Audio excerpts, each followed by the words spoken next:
Halo Gunarwan dan Gunarwati sekalian, ketemu lagi ya di channel saya Gunar Os, dan kita ketemu lagi di segmen kabar dari mobil ya, segmen dimana saya akan memberikan update berita dan ya berita-berita kecil lah yang mungkin nggak sempat kita masuk ke berita utama kita ya.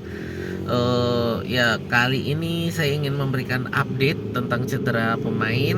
Ini untuk pertandingan Slavia Prah nanti malam ya, dini hari, nanti malam jam tengah malam gitu kan. Yang pertama ini kita mau informasikan dulu tentang Victor Gyökeres. Jadi Victor Gyökeres ini sudah dipastikan tidak bisa turun. Ya, jadi Mikel Arteta dari konferensi persnya ya tadi malam ini menginformasikan Gyökeres ini nggak bisa turun. Jadi yang mengkhawatirkan adalah dari perkataannya Arteta ya, bahwa selama ini kan Gyökeres ini nggak pernah ada masalah otot. Jadi ketika dia merasakan sesuatu di sana, ini tentu menjadi satu kekhawatiran dan saat ini sedang dilakukan pemeriksaan gitu ya. Jadi untuk Gyökeres nanti malam udah pasti nggak bisa turun. Jadi kemungkinan besar ini akan memakai Mikel Merino ya untuk di posisi striker. Dan ini artinya kita 3 striker yang ada di list pemain Arsenal saat ini lagi cedera semua kan. Gyökeres, Havertz dan Jesus ya, ini 3 pemain ini sekarang dalam kondisi cedera semua. Ini mengkhawatirkan juga ya. Kita masih ada satu striker sih, ini kan Andre Hariman Anous ya. Mungkin Andre ini saya sebutnya AHA aja ya, AHA gitu kan. Sama kayak Miles Lewis Kelly, kita panggilnya MLS gitu ya. Jadi AHA ini sih kalau mau dibilang juga striker, tapi posisi dia kan masih pemain akademi. Jadi saya agak ragu bahwa dia mungkin nanti malam bisa turun atau enggak. Kemungkinan besar sih AHA ini akan masuk di masuk di bangku cadangan ya. Nanti kalau mungkin kita udah menang 2-0, 3-0, dia akan diturunkan ya, bisa jadi gitu. Tapi menurut saya sih starter kemungkinan besar enggak ya untuk pertandingan Champions League ini, saya rasa enggak. Jadi ya ini kita harapkan ini juga striker ini segera teratasi dan semoga Gyökeres segera beres. Tapi dari beberapa outlet berita ini sempat ada yang mengabarkan bahwa mungkin di pertandingan Sunderland nanti juga Gyökeres masih belum bisa turun gitu ya. Jadi ya kita tunggu, semoga bisa segera dibereskan. Kabar-kabar selanjutnya semoga kabar positif lah ini dari tentang Gyökeres ya. Lalu berikutnya untuk Zubimendi ya. Zubimendi ini kemarin kan juga sempat ditarik karena cedera ya.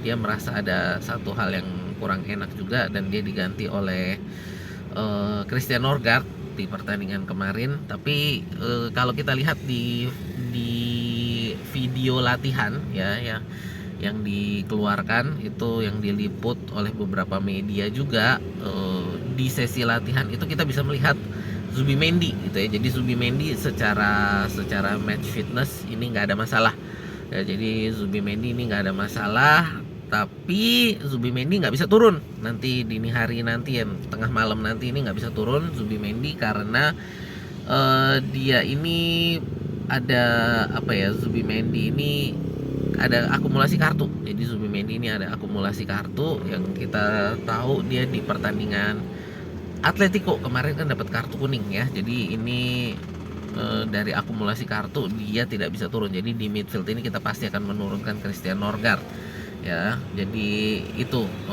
untuk hari ini nanti Zubimendi nggak bisa turun karena akumulasi kartu. Tapi nanti di pertandingan Bayern Munchen udah bisa turun ya, nggak ada masalah karena begitu udah hukuman ini kan di reset lagi tuh untuk akumulasi kartunya. Yang mengkhawatirkan ini saat ini adalah Declan Rice ya, bukan dari match fitness tapi dari kartu.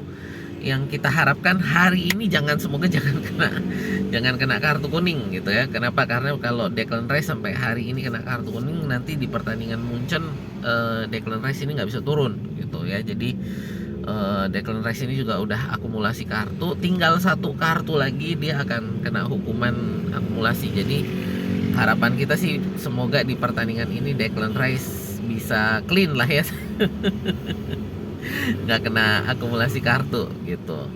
Berikutnya untuk Martinelli ini ya, Martinelli ini juga kemarin kan sempet sempet cedera ya. Ini Martinelli saat ini sedang diperiksa juga gitu ya. Jadi apakah bisa turun atau tidak gitu kan. Harapan kita sih semoga bisa gitu, tapi dari beberapa media ini menginformasikan bahwa Martinelli ini agak meragukan untuk bisa turun. Ya, jadi Martinelli ini masih diragukan apakah nanti bisa turun atau tidak. Artinya di sayap kiri kita juga tinggal Trossard ya, tapi juga bisa di sana sebenarnya kalau mau bisa dipasang Eze. Nah, ini yang dari saya juga gimana nih ya untuk posisi-posisi para pemain kita, terutama ini untuk penyerang kita nih mulai bertumbangan gitu kan. Martinelli, lalu Gyökeres, Havertz sama Jesus masih belum balik, Madueke juga belum balik. Nah, ini harapannya sih ini kan setelah Sunderland ini kan kita ada jeda internasional ya. Harapannya sih setelah jeda internasional ini para pemain kita yang cedera ini juga udah bisa kembali, sehingga setelah jeda internasional ini bisa main. Karena setelah jeda internasional ini kan jadi abis Sunderland ya, abis Sunderland itu di weekend ini kita akan ada jeda internasional.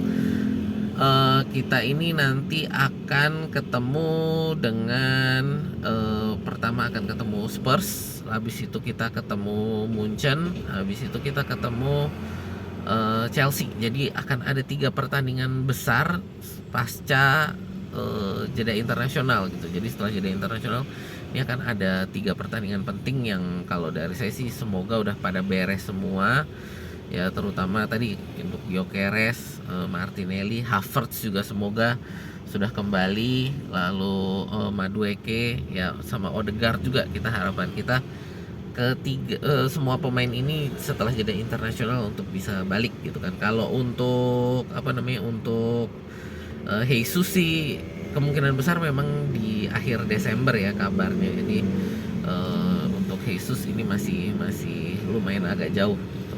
Nah, ini sih jadi untuk update cedera. Satu lagi saya mau ini update adalah tentang pertandingan Carabao Cup ya, perempat final Carabao Cup kita akan melawan Crystal Palace. Ini sudah dijadwal ulang. Yang tadinya itu kabarnya akan dilakukan di tanggal 17 Desember, ini diundur menjadi 23 Desember, di mana di tanggal itu sama-sama dari Arsenal dan Crystal Palace itu 2 hari jadi ya, dari pertandingan sebelumnya. Jadi Arsenal sama Crystal Palace itu sama-sama jeda 2 hari dari pertandingan sebelumnya. Jadi dianggap lebih fair, dimana kalau di tanggal 17 itu kalau nggak salah Arsenal tuh istirahatnya 3 hari, sedang Crystal Palace 2 hari. Nah, ini jadi kalau di 23 Desember ini akan sama-sama 2 hari istirahatnya gitu ya. Jadi ya itu yang dari update Arsenal tentang pertandingan Carabao Cup. Sudah dijadwalkan ulang, kita akan diundur, kita akan bermain di 23 Desember ya. Jadi dicatat tuh tanggalnya teman-teman, untuk perempat final Carabao Cup ya, akan bertanding di Emirates itu jadi di tanggal 23 Desember. Ya, jadi itu aja sih update singkat kita hari ini tentang cedera, tentang pergantian jadwal juga untuk Carabao Cup. Jadi ya semoga di jeda internasional ini para pemain kita sembuh semua ya. Untuk teman-teman yang udah nonton sampai sini, terima kasih ya, udah sampai selesai. Berarti teman-teman suka dengan channel saya. Boleh mungkin dipertimbangkan untuk join membership kita juga, untuk menjadi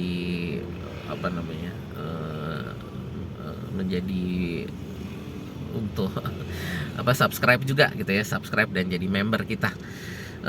Paling gitu aja sih dari saya. Terima kasih, sampai jumpa di video kita berikutnya ya.